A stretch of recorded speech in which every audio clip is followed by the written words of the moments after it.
اعوذ باللہ من الشیطان الرجیم، بسم اللہ الرحمن الرحیم۔ آج ہم پڑھتے ہیں رکوع نمبر 4 کی آیت نمبر 34۔ وَإِذْ قُلْنَا لِلْمَلَائِكَةِ اسْجُدُوا لِآدَمَ فَسَجَدُوا إِلَّا إِبْلِيسَ، جب اللہ نے فرشتوں سے کہا کہ تم آدم علیہ السلام کو سجدہ کرو تو انہوں نے سجدہ کیا سوائے ابلیس کے۔ ابا واستکبر وکان من الکافرین، اس نے تکبر کیا اور کافروں میں سے ہو گیا۔ یہاں پر اللہ تعالیٰ آدم علیہ السلام کا واقعہ بیان کر رہے ہیں کہ جب اللہ تعالیٰ نے آدم علیہ السلام کی تخلیق کے تمام مراحل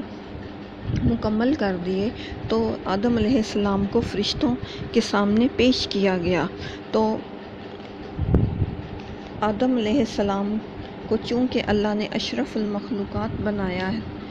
تھا، اس لیے آدم علیہ السلام کو سجدہ کرنے کے لیے فرشتوں کو حکم دیا۔ اللہ کی تعظیم اور اس کی اطاعت کرتے ہوئے تمام کے تمام فرشتوں نے سجدہ کیا سوائے ابلیس کے۔ ابلیس نے انکار کر دیا۔ ابلیس اصل میں جن تھا اور یہ بہت ہی اللہ کا مقرب بندہ تھا، یہ ملائکہ کو درس دیا کرتا تھا۔ یہ بھی اس وقت فرشتوں کی محفل میں موجود تھا، اس لیے جب فرشتوں کو حکم دیا گیا تو ابلیس اگرچہ جن تھا لیکن ساتھ اسے بھی حکم دے دیا گیا، لیکن اس نے تکبر کیا اور آدم علیہ السلام کو سجدہ کرنے سے انکار کیا، جس کی وجہ سے وہ کافروں میں سے ہو گیا۔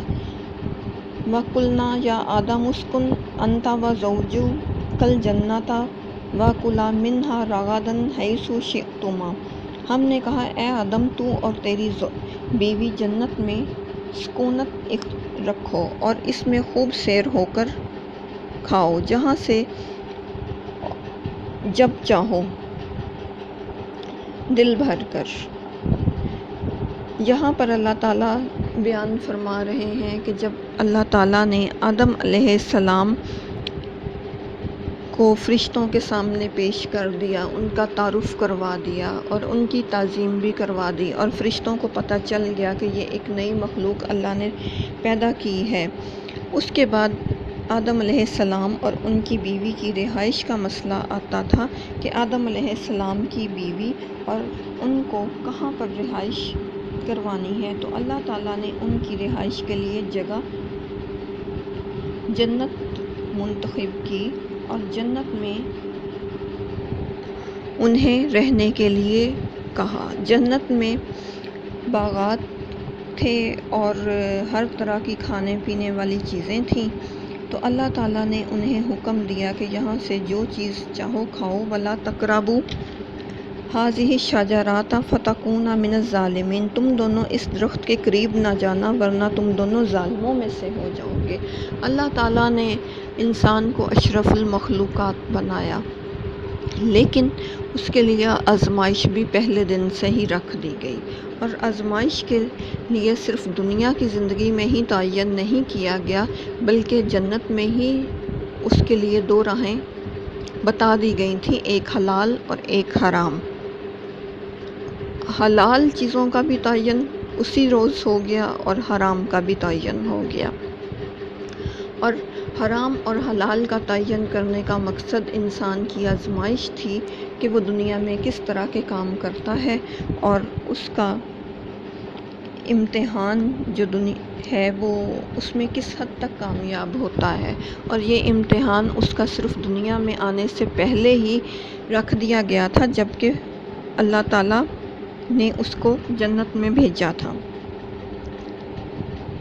فَأَزَلَّهُمَا الشَّيْطَانُ عَنْهَا فَأَخْرَجَهُمَا مِمَّا كَانَا فِيهِ، پھر شیطان نے ان دونوں کو وہاں سے پھسلا دیا، بس ان کو وہاں سے نکلوا دیا جہاں وہ تھے۔ یہاں پر شیطان کی لغزش اور آدم علیہ السلام کی لغزش اور شیطان کا ورغلانہ بیان کیا جا رہا ہے۔ شیطان انسان کا دشمن ہے اور اس کی دشمنی پہلے دن سے ہی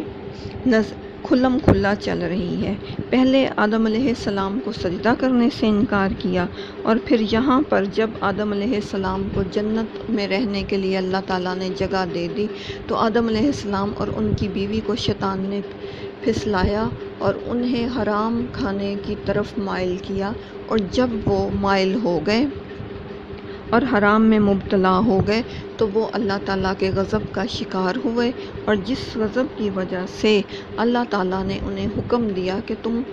اب سزا کے طور پر یہاں سے نکل جاؤ، اور یوں آدم علیہ السلام اور ان کی بیوی کو جنت سے شیطان نے نکلوا دیا۔ وَقُلْنَا اهْبِطُوا بَعْضُكُمْ لِبَعْضٍ عَدُوٌّ، ہم نے کہا تم سب نیچے اترو، تم میں سے بعض کے دشمن ہیں۔ یہاں پر اللہ تعالیٰ اپنے غضب کا بیان کر رہے ہیں کہ جب آدم علیہ السلام اور ان کی بیوی سے نافرمانی ہوئی تو اللہ تعالیٰ نے صرف آدم علیہ السلام اور ان کی بیوی کو ہی نہیں بلکہ ان کی تا قیامت آنے والی تمام کی تمام نسل کو جنت سے نکال کر دنیا میں بھیج دیا، اور ساتھ یہ بھی کہہ دیا بعضکم لبعض عدو، تم میں سے بعض کے دشمن ہیں۔ مطلب یہ کہ اب بنی نوع انسانیت میں ایک دوسرے کے لیے دشمنی چلے گی، یہ آپس میں ہی ایک دوسرے کے دشمن ہوں گے۔ وَلَكُمْ فِي الْأَرْضِ مُسْتَقَرٌّ وَمَتَاعٌ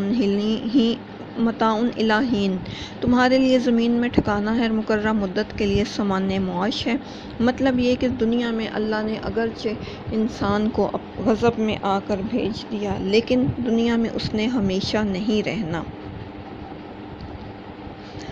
ایک مقررہ مدت تک کے لیے انسان کی رہائش کے لیے زمین کا تعین کیا گیا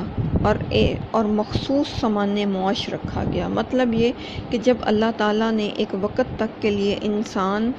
کو دنیا میں رہائش کرانا تھا تو جب تک دنیا میں اس کی رہائش نہ ہوتی وہ کیسے رہ سکتا تھا، اور جب تک اس کے لیے زندگی گزارنے کا سامان نہ رکھا جاتا اور کھانے پینے کے اسباب نہ مہیا کیے جاتے انسان دنیا میں زندگی کیسے گزار سکتا تھا۔ تو اللہ تعالیٰ نے اس کے لیے ایک خاص وقت تک کے لیے رہائش اور کھانے پینے کا انتظام کر دیا، اور اس وقت تک انسان نے دنیا میں رہنا بھی ہے، اور جتنا اس کے مقدر میں کھانا پینا لکھا ہوا ہے وہ کھانا پینا بھی ہے، اس کے بعد دنیا سے رخصت ہو کر چلے جانا ہے۔ یہ آیت ہمیں نظریہ آخرت کی طرف لے جاتی ہے اور ہمیں اپنی زندگی کے اور موت کے برحق ہونے کا اور اپنے رزق کے من جانب اللہ ہونے کی طرف یقین دلاتی ہے۔ فَتَلَّقَ آدَمُ مِن رَبِّهِ كَلِمَاتٍ فَتَابَ عَلَيْهِ، پھر آدم علیہ السلام نے اپنے رب سے چند کلمات سیکھ لیے، اللہ نے ان کی توبہ قبول کی۔ إِنَّهُ هُوَ التَّوَّابُ الرَّحِيمُ، بے شک وہ بہت ہی توبہ قبول کرنے والا رحم کرنے والا ہے۔ یہاں پر اللہ تعالیٰ آدم علیہ السلام کے بارے میں بیان فرما رہے ہیں کہ جب اللہ تعالیٰ نے انہیں اپنے غضب کی وجہ سے جنت میں نکال دیا اور دنیا کی زندگی ان کے لیے اور ان کی اولاد کے لیے تعین کر دی گئی تو آدم علیہ السلام کو اس بات پر بہت دکھ ہوا اور وہ اپنے کیے پر بہت شرمندہ ہوئے، اور پھر انہوں نے اللہ سے توبہ کی، اور توبہ بھی اس طرح سے کی کہ بہت روئے گڑ گڑائے، اللہ کی بارگاہ میں معافی مانگی اور بہت ہی اللہ تعالیٰ کے سامنے شرمندہ ہوئے، جس کی وجہ سے اللہ تعالیٰ نے ان کی توبہ قبول کی اور اپنے لیے لازم کر لیا کہ اللہ توبہ قبول کرنے والا رحم کرنے والا ہے۔ اپنے لیے لازم کرنے کا سے مراد یہ ہے کہ اللہ تعالیٰ نے اپنی یہ صفت بیان کی کہ انہ هو التواب الرحیم، بے شک وہ بہت ہی توبہ قبول کرنے والا رحم کرنے والا ہے۔ مطلب اللہ تعالیٰ نے اپنی ذات کے لیے اس بات کو لازم قرار دے دیا کہ وہ توبہ بھی قبول کرے گا اور رحم بھی کرے گا۔ جب بھی اللہ کے بندے یا انسان کوئی غلطی کریں گے اور اس کے بعد وہ اس پر شرمندہ ہوں گے اور انہیں اس پر پچھتاوا ہوگا اور وہ اللہ کی بارگاہ میں رو کر گڑ گڑا کر معافی مانگیں گے تو اللہ تعالیٰ انہیں کی توبہ قبول بھی کرے گا اور انہیں معاف بھی کر دے گا۔